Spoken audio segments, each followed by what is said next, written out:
은퇴를 하면 가장 먼저 안도하게 되는 것은 집이 있다는 사실이었다.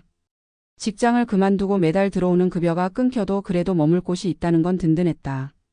평생 모은 돈을 부동산에 묶어둔 것이 잘한 선택이라 믿었고 그 집이 노후를 지켜줄 것이라 생각했다. 하지만 시간이 지나면서 깨달았다.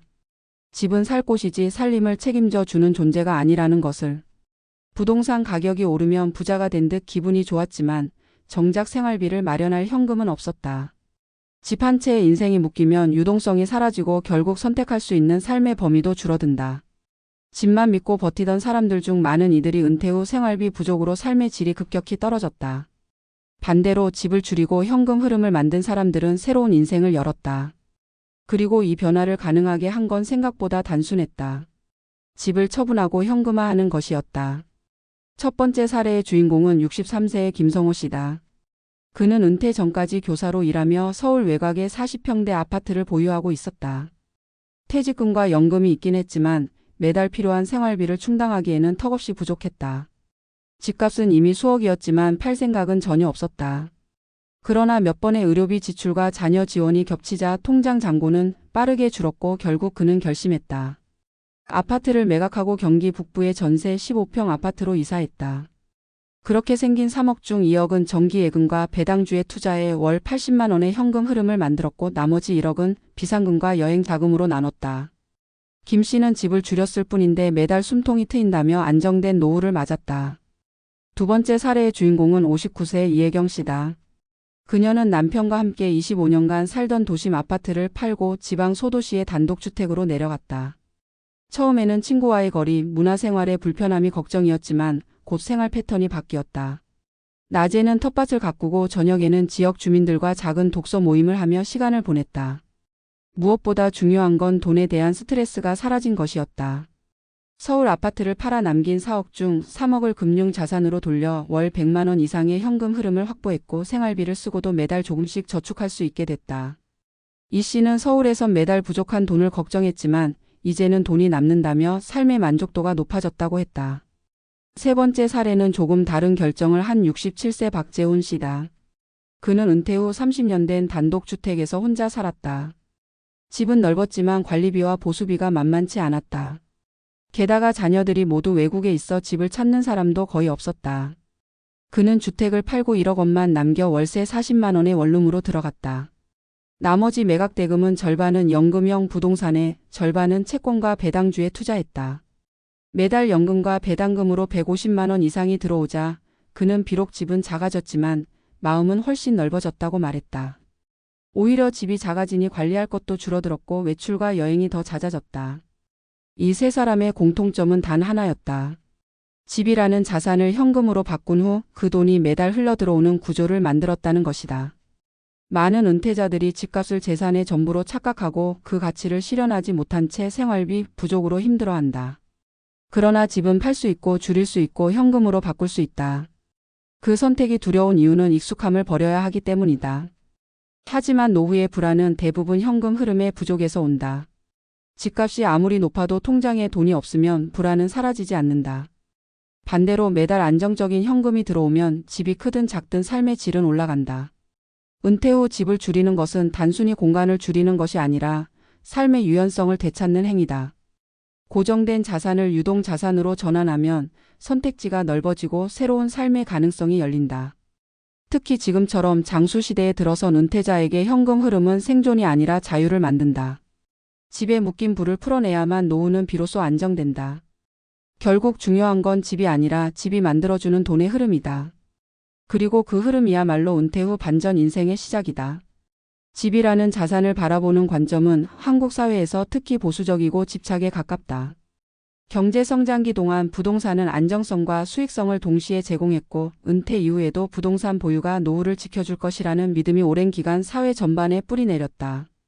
그러나 실제 은퇴자들의 생활 구조를 들여다보면 이 믿음은 부분적으로만 유효하다. 집은 거주라는 필수적 기능을 제공하지만 생활비를 창출하지는 않는다. 특히 연금 외에 별도의 현금 흐름이 없는 가구에게 주택은 오히려 유동성을 제한하고 생활의 제약을 만드는 요소가 된다. 노후의 경제 불안정성은 단순히 자산 규모에서 비롯되지 않는다. 총 자산이 크더라도 그것이 대부분 비유동성 자산인 부동산에 묶여 있다면 현금 흐름 부족이라는 구조적 문제가 발생한다. 고정적인 현금 유입이 없는 상황에서 예상치 못한 의료비나 가족 지원, 생활비 인상 등의 변수가 발생하면 통장의 잔액은 급속도로 줄어들고 불안은 눈덩이처럼 커진다. 이러한 상황은 특히 고령 은퇴자들에게 치명적인데 소득을 새로 창출할 방법이 제한적이기 때문이다. 부동산을 현금화하는 결정은 단순히 집을 판다는 행위 이상의 의미를 가진다. 그것은 자산 구조를 재편해 생활의 지속 가능성을 높이는 재무 전략이다.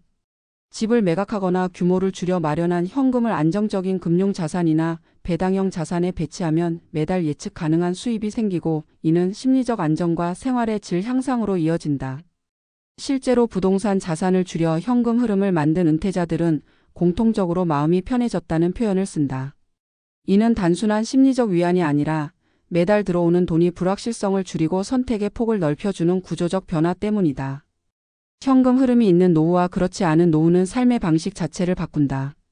매달 고정적인 소득이 있으면 여행이나 취미, 자기개발 같은 활동을 계획할 수 있지만 그렇지 않으면 모든 계획은 혹시 모를 지출 앞에서 보류된다.